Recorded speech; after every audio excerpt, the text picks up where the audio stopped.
agama Islam tuh agama orang susah katanya, orang miskin katanya. Ini yang teman-teman Bapak yang dari Tionghoa. Oke. Terus saya waktu itu nggak marah, saya bercandain aja. Ntar kalau gue jadi orang kaya, lu nyesel lu, mendingan lu ikut gue sih.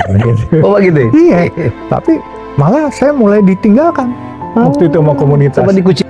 Wah, terus saya bertekad, jadi orang Islam nih harus jadi orang kaya. Kalau nggak kaya, nggak bisa sedekah, nggak bisa bermanfaat, bagaimana bisa membantu orang? Ya. Terus saya mimpi, gimana jadi orang kaya? Saya mikir, akhirnya saya beli buku. Di toko buku, saya nggak bisa beli tuh waktu itu. Toko buku Tropen di Pasar Baru tuh. Belum ada Gramedia. Iya. Oke. Kita nongkrong, di situ kita baca cara-cara orang sukses. Buku siapa Pak yang Bapak baca? Masih ingat? Macam-macam, tapi saya lupa namanya. Belum ada Elon Musk atau belum ada Bill Gates. Belum. Itu teman, rupanya yang saya baca buku itu adalah semuanya rata-rata, Bang Helmy, mengajarkan kita adalah soal tepat waktu, soal jujur, soal amanah, itu semua. Nah, sehingga saya mau menjabarkannya bagaimana? Saya waktu itu, tetangga saya adalah distributor rokok. Kalau pagi supirnya ada 20 orang buat ngambil rokok situ. Dia pada nyarap di samping warung rumah saya. Saya ikut nongkrong, saya ngobrol sama supir, marketingnya. Saya banyak bertanya juga sama mereka. Apa sih? Mereka ajarin saya. Walaupun saya 17, umur teman-teman itu 30, 40. Saya nggak mau main sama seumur. Ya kan? Karena ilmunya pasti banyakan yang lebih tua. Iya, jadi kalau yang seumur, kalau malam aja saya main kelereng, main apa gitu kan, main galasin dulu mana ada PlayStation, iya kan, mana ada gadget dulu, kita main galasin, main layangan aja udah seneng gitu. Nah, makanya saya bilang, alhamdulillah doa saya didengar Allah. Doa saya dulu dikucilkan sama komunitas, sekarang komunitas saya kayak besi berani semua, nempel mulu, iya kan. Tapi saya kan lindungin mereka, jadi saya ini unik, Bang Helmy. Saya sekarang ini pembina kelenteng tertua di Jakarta, Petak 9, yang menjadi epicentrum kalau pas Imlek pejabat-pejabat pada datang ke sana, iya kan? Iya. Saya juga pembina krematorium Cilincing, itu krematorium almarhum kakak saya punya. Padahal ini kan jauh sekali dengan Islam ya Pak ya? Iya, bukan Islam lah, bukan tradisi ya. Tapi Bapak masih ngelakonin itu. Iya, saya waktu mau jadi pembina itu, saya mau. Jadi ini ada ceritanya. Saya diminta, jadi ini kan berantem kelenteng Petak 9 sampai kebakaran. Itu kelenteng tertua menjadi ikon gitu. Jadi kalau pas Imlek itu menjadi epicentrum, seluruh pejabat pasti datang ke sana. Itu masuk dalam gang itu kan Pak? Iya, dalam di belakang Hago ya? Betul. Iya, saya Wihara Dharma Bakti. Saya 3 bulan tinggal di situ Pak. Atau namanya Cingtuyen situ. Iya, tahu. Dia berantem, saya damaikan. Saya damaikan, waktu itu saya bawa kepada toko Buddha.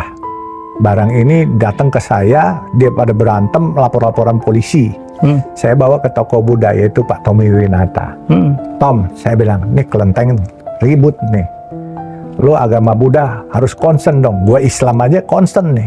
Karena ini kan tempat ibadah, kita harus lindungin nih. Tadinya Pak Tommy nggak mau. Saya bilang, nggak boleh lu, dewa lu marah lu. Pak Tommy sambil kumisnya, ini brengsek lu katanya. Ya udah, bawa sini katanya. Karena saya kenal Pak Tommy itu 50 tahun. Pak. Jadi akhirnya Pak Tommy selesaikan. Jadi di temannya Pak Tommy 3 tahun nggak selesai. Di tempat Pak Tommy 2 jam belum selesai.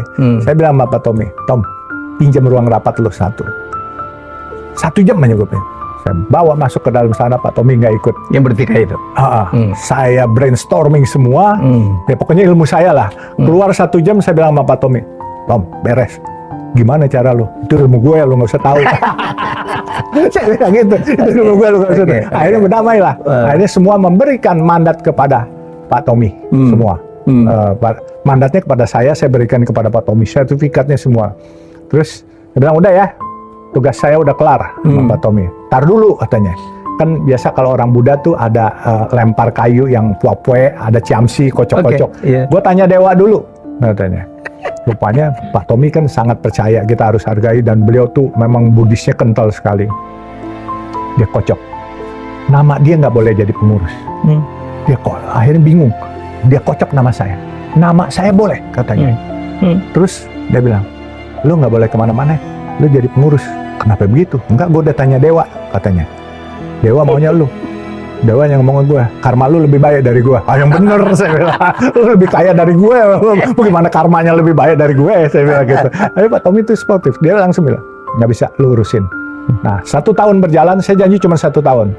Tahun kedua, Pak Tommy pun juga ini dulu. Saya bilang, Tom, gue udah ya, setahun udah cukup. Itu 2011. Ini soalnya gue nggak bisa campur secara akidah atau apa. Iya, lu kan penasehat, katanya. Akhirnya Pak Tommy rapat dengan teman-teman yang pengurus itu di luar saya. Akhirnya saya nggak ngerti apa, saya dipanggil. Ternyata selain Dewa nggak kasih, gua ngurusin dulu. Lu yang harus ngurusin. Teman-teman bilang, lu orang Islam lebih adil ngurusin ini. Nah, itu namanya Islam rahmatan lil alamin. Nah itu, jadi Untuk sampai siapa sekarang, aja ya? Untuk siapa aja sampai sekarang. Bahkan lucu, teman-teman di Singkawang bikin kelenteng besar, ada 2. Akhirnya juga minta saya jadi pembina. Saya membina 3 kelenteng, gitu. Lucu sih. Akhirnya